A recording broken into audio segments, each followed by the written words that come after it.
নমস্কার বন্ধুরা, আমি অলি। লাইফ উইথ অলি চ্যানেলে সবাইকে স্বাগত। আমার আজকের রেসিপি দই কাতলা। এর আগেও আমি দই কাতলার রেসিপি শেয়ার করেছি, কিন্তু আজকে একটু অন্য রকম পদ্ধতিতে আমি আজকের এই দই কাতলার রেসিপি আপনাদের সঙ্গে শেয়ার করব। বাঙালির প্রায় প্রত্যেকেই কিন্তু মাছ খেতে ভীষণই ভালোবাসে, আর এই রেসিপি কিন্তু খেতে অত্যন্ত সুস্বাদু, আর গরম ভাতের সঙ্গে এই রেসিপি কিন্তু খেতে অসম্ভব ভালো লাগে। তাহলে আসুন দেখে নেওয়া যাক আমি আজকের এই দই কাতলার রেসিপি কিভাবে বানাচ্ছি। এই রেসিপি বানানোর জন্য এখানে আমি ছ পিস কাতলা মাছের পিস খুব ভালো করে ধুয়ে এবারে এটাকে ম্যারিনেট করব। ম্যারিনেট করার জন্য এখানে স্বাদ অনুসারে নুন অ্যাড করে দিলাম, আর এরপর আমি কাঁচা সর্ষের তেল 1 টিস্পুন মতন অ্যাড করে দিলাম। এরপর আমি খুব ভালো করে মাছটাকে ম্যারিনেট করে নেব, মাখিয়ে নেব নুন আর তেল। হলুদ আমি আজকের এই দই কাতলার রেসিপিতে অ্যাড করব না, আপনাদের যদি পছন্দ হয় আপনারা হলুদ অ্যাড করতে পারেন। তো খুব ভালো করে আমি তেল আর নুনটা মাখিয়ে নিলাম। তেলটা দেওয়ার কারণ হচ্ছে, যদি তেলটা দিই তাহলে কিন্তু মাছ ভাজার সময় মাছটা কড়াইতে লেগে যাবে না। এটাকে ঢাকা চাপা দিয়ে আমি 30 মিনিট রেখে দিয়েছি। এরপর আমি কড়াই বসিয়ে দিয়েছি। কড়াইতে আমি সর্ষের তেল পরিমাণ মতন অ্যাড করে দিলাম। এখানে 2 টেবিল চামচ মতন সর্ষের তেল অ্যাড করেছি। তেলটা গরম হতেই কড়াইয়ের চারপাশে একটু লাগিয়ে নিয়েছি।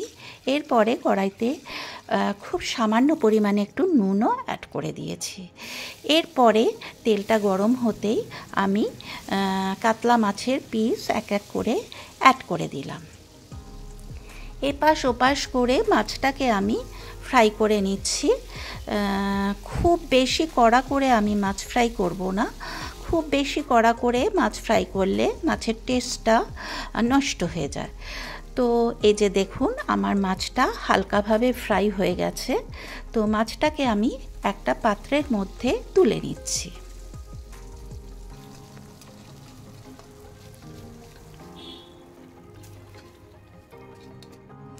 এই যে দেখুন আমার মাছটা ভাজা হয়ে গেছে।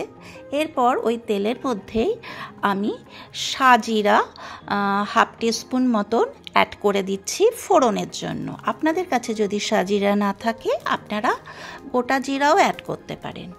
আর দিয়ে দিচ্ছি একটা এলাচ, একটা দারচিনি, আর একটা জয়িত্রীর ফুল, আর একটা শুকনো লঙ্কা 2-আধখানা করে অ্যাড করে ফোড়নটা একটু 20 থেকে 25 সেকেন্ড ফ্রাই করে নেব। তো ফোড়নের বেশ সুন্দর একটা ফ্লেভার বেরিয়েছে। তখনই আমি একটা মিডিয়াম সাইজের পেঁয়াজ কুচি করে রেখেছিলাম, সেটাকে ওর মধ্যে অ্যাড করে দিলাম। পেঁয়াজটাকে আমি মিনিট 5 সময় ধরে বাদামি রঙের ফ্রাই করে নেব।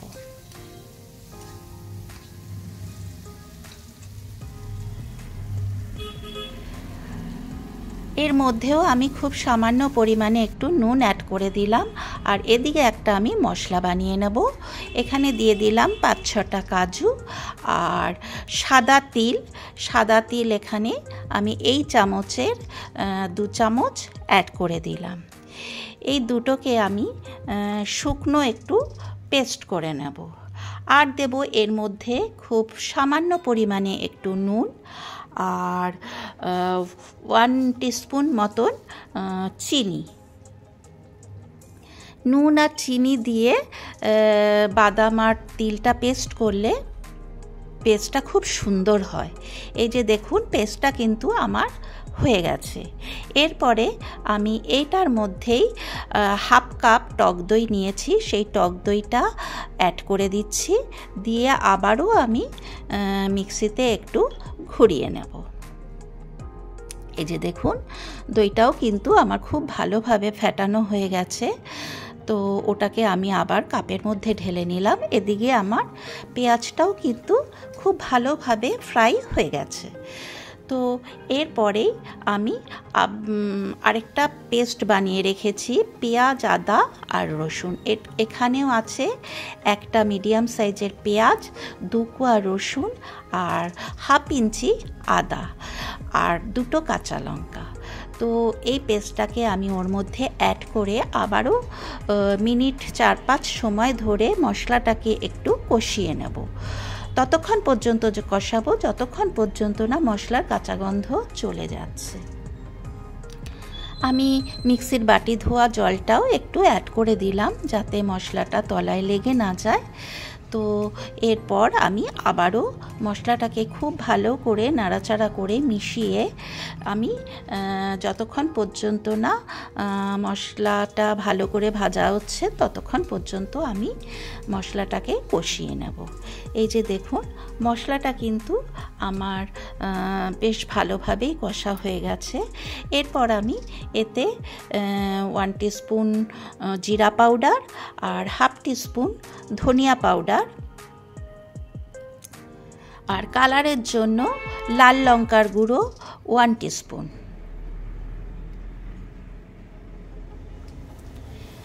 অ্যাড করে আবারও এই শুকনো মশলাগুলোকে খুব ভালো করে কষিয়ে নিচ্ছি।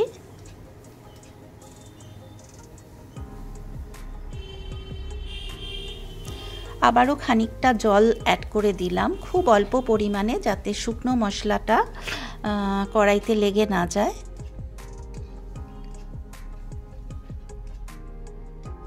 মশলা আমার খুব ভালো করে কষানো হয়ে গেছে। এরপর আমি যে দই দিয়ে কাজুর পেস্টটা বানিয়েছিলাম, কাজু আর সাদা তিল, সেই পেস্টটা ওর মধ্যে অ্যাড করে দিলাম। এরপর আবারও খুব ভালো করে মিশিয়ে মশলাটাকে খুব ভালো করে কষিয়ে নিচ্ছি।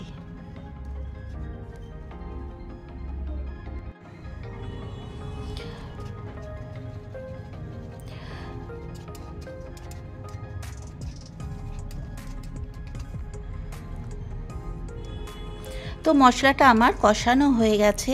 এরপর আমি যতটা পরিমাণ গ্রেভি রাখবো সেই ততটা পরিমাণ জল ওর মধ্যে অ্যাড করে দিচ্ছি। আবারও খুব ভালো করে মশলাটাকে নাড়াচাড়া করে একটু ফুটতে দিলাম আর 4টে কাঁচা লঙ্কা আবারও 2-আধখানা করে অ্যাড করে দিলাম। ঝালটা আপনারা আপনাদের প্রয়োজন মতো দেবেন। এরপরে আমি ওর মধ্যে ভেজে রাখা মাছের পিস দিয়ে দিলাম, দিয়ে আবারও মিনিট 4-5 সময় ধরে ওটাকে একটু কুক হতে দিলাম।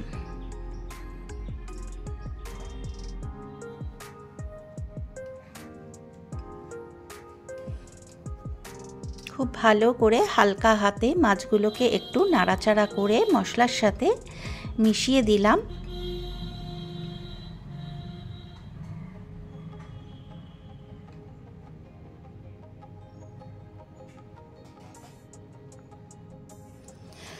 তো আমার আজকে দই কাতলার রেসিপি কিন্তু অলমোস্ট রেডি হয়ে গেছে। একটা পাত্রের মধ্যে আমি এটাকে সার্ভ করার জন্য তুলে নিচ্ছি।